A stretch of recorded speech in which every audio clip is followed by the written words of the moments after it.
안녕하세요. 축구 전문 기자 한준입니다. 브렌트포드와 2021-2022 시즌 프리미어리그 34라운드 경기는 새로운 한준TV, 영어로 HANJUNETV에서 소식 전해드립니다. 토트넘의 챔피언스리그 진출권 4위 자리 사수 운명이 걸린 브렌트포드와 원정 경기는 한국 시간으로 4월 24일 일요일 새벽 1시 30분에 킥오프합니다. 이 경기를 보시기 앞서 알아야 할 관전 포인트 총정리해드리겠습니다. 우선 토트넘의 상황은 지금 살 얼음판입니다. 4월 21일 목요일 새벽 아스널이 첼시와 연기됐던 원정 경기를 치렀는데요. 객관적 전력과 최근 흐름이 좋았던 첼시의 우세가 점쳐졌으나 아스널이 4대2 완승을 거두며 벼랑 끝에서 살아났습니다. 최근 3연패로 도끼를 품은 듯 미켈 아르테타 감독이 3백 전술로 해법을 찾았습니다. 토트넘과 아스널이 지난 주말 나란히 패배했을 때 노리치 시티에 승리해 5위로 잠시 올라섰던 맨체스터 유나이티드는 리버풀 원정 4대0 참패로 다시 무너졌습니다. 34라운드 일정을 앞둔 현재 챔피언스리그 진출권 경쟁 상황입니다.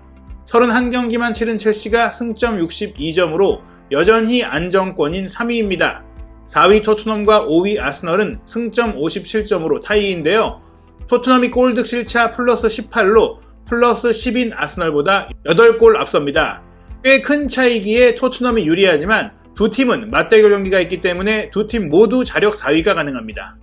맨유는 승점 54점으로 6위, 웨스트햄은 지난 주말 번리와 1대1로 비겨 52점으로 7위에 올라 있습니다. 아스널은 첼시 원정 승리로 미국 예측 전문 사이트 538의 분석 모델에 따라 4위 가능성이 50%로 상승했습니다. 34%까지 떨어졌던 아스널은 50%로 오른 것이고 64%까지 올랐던 토트넘이 49%로 열세가 됐는데요.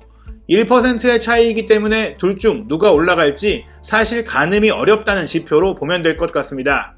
맨유는 4%에서 1%로 하락했습니다. 오는 주말 일정은 4위 경쟁의 결정판입니다.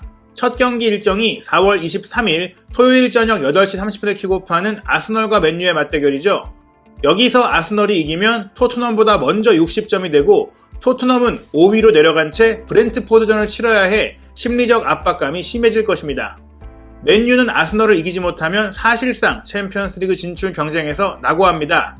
맨유가 이긴다면 토트넘은 34라운드까지 일단 4위를 지킬 수 있습니다.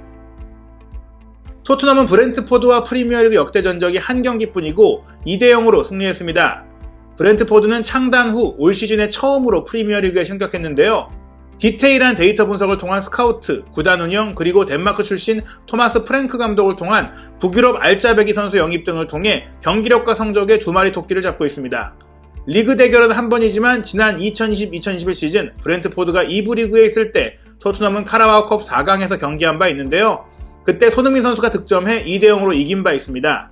그 이전 경기 기록은 2000년의 리그컵 대결인데요. 토트넘이 1승 1무, 21세기 들어 패한 역사가 없는 겁니다. 물론 두 팀 모두 그때 역사를 지금 경기에 빗대는 건 의미 없는 일입니다. 브렌트포드를 상대로 전반기 대결 당시 토트넘이 2대0으로 이겼지만 지금은 만만하게 볼 수 없습니다. 최근 리그 6경기에서 5승 1패를 거두며 강등권 언저리까지 떨어졌던 순위가 12위까지 올랐습니다. 승리한 5경기의 공통점은 1월 이적시장 기간 계약한 덴마크 플레이메이커 크리스티안 에릭센의 활약입니다. 첼시의 4대1 대승, 웨스트햄의 2대0 승리에 이어 왓퍼드 원정 2대1 승리까지 브렌트포드는 강팀도 약팀도 잘 잡았습니다. 토트넘은 파죽의 4연승을 뒤로 하고 지난 주말 간만에 졸전을 벌이며 브라이튼과 홈 경기에서 0대1로 졌습니다. 최근 6경기 중 첫 무득점, 지난 2월 번리전 이후 첫 무득점 경기입니다. 말씀드린 대로 브렌트포드는 에릭센 효과를 톡톡히 누리고 있습니다. 교체 출전에 브렌트포드 데뷔전을 치른 뉴캐슬과 경기는 0대2로 졌지만 노리치 시티와 원정 경기를 시작으로 선발 풀타임을 소화한 모든 경기에서 팀의 승리에 기여했습니다. 번리전 어시스트, 첼시전 득점, 와퍼드전 어시스트로 출전 6경기에서 1골 2도움을 했고 공격 포인트가 없는 경기에도 안정적인 공관리와 창조적인 패스로 팀의 수준을 높였습니다. 통계 매체 후스쿼드닷컴의 시즌 평균 평점을 보면 양팀 합쳐 최고 점수가 에릭센과 손흥민, 평균 평점 7.41점으로 정확히 같습니다. 두 선수가 양팀의 에이스라는 얘기인데요. 에릭센이 2경기당 1개의 공격 포인트를 올리고 있고 손흥민 선수는 29경기 17득점 6도움 23개의 공격 포인트로 거의 경기당 1개에 가까운 공격 포인트를 올리고 있습니다. 아시다시피 에릭센 선수는 손흥민 선수가 입단한 2015-2016 시즌 이미 토트넘의 핵심 미드필더였고 2019-2020 시즌 전반기까지 함께 뛰었습니다. 2018-2019 시즌 토트넘이 챔피언스리그 결승에 오르던 당시 공격 라인은 델리 알리, 에릭센, 손흥민, 케인 네 선수의 스펠링을 따 데스크라인이라고 불렀죠. 토트넘은 2019-2020 시즌 급격한 위기를 겪는데 에릭센이 이적 의사를 보이며 중용되지 못했고 결국 이적한 뒤 중원 플레이가 약해진 게 문제였습니다. 델리 알리의 폼이 떨어지면서 손흥민 선수와 케인 선수가 이 선에서 에릭센의 역할까지 커버하며 개인적으로는 진화했으나 팀적으로는 두 선수에 대한 의존도가 지나치게 높아졌습니다. 토트넘의 경기력이 떨어진 이유 중 하나였던 에릭센을 토트넘은 처음 상대팀 선수로, 손흥민 선수도 처음 적으로 만나게 되는데요. 일단 두 선수 모두 부상 이슈 없이 선발 출전할 것입니다. 브렌트포드는 핵심 측면 자원 세르지 카노스와 미드필더 프랭크 오녜카가 부상으로 빠진 상태고 수비수 이선 피녹도 주말까지 회복이 어려울 것으로 알려졌습니다. 토트넘은 자페 탕강과 맷 도어티가 시즌 아웃, 올리버 스킵은 최근 재계약이 발표됐는데 아직 사타구니 부상에서 회복하지 못했습니다. 양팀 모두 최근 이미 부상자 명단에 있던 선수들이 빠졌기에 이번 경기에 특별한 변수가 되진 않을 것입니다. 물론 토트넘은 맷 도어티가 빠진 지난 브라이튼전에 경기력이 떨어지는 문제를 겪었는데요. 라이언 세세뇽이 왼쪽 윙백으로 부상 복귀전을 선발로 치를 것이 점쳐집니다. 공격 라인은 2022년 최강 3톱으로 불리는 손흥민, 해리케인, 데안 쿠루셉스키가 나섭니다. 브렌트포드는 움직임과 결정력이 좋은 이반 톤이, 완력과 역동성을 갖춘 브리안 음베모가 공격의 핵입니다. 수비형 미드필더 뇌르고르가 포백을 보호하고 에릭센은 패스로, 야넬트는 침투로 공격을 지원하며 중원 압박에도 관여합니다.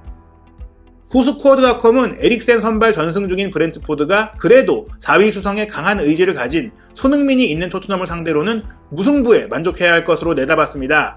2골을 넣을 수 있겠지만 2골을 내줄 것이라고 예상했는데요.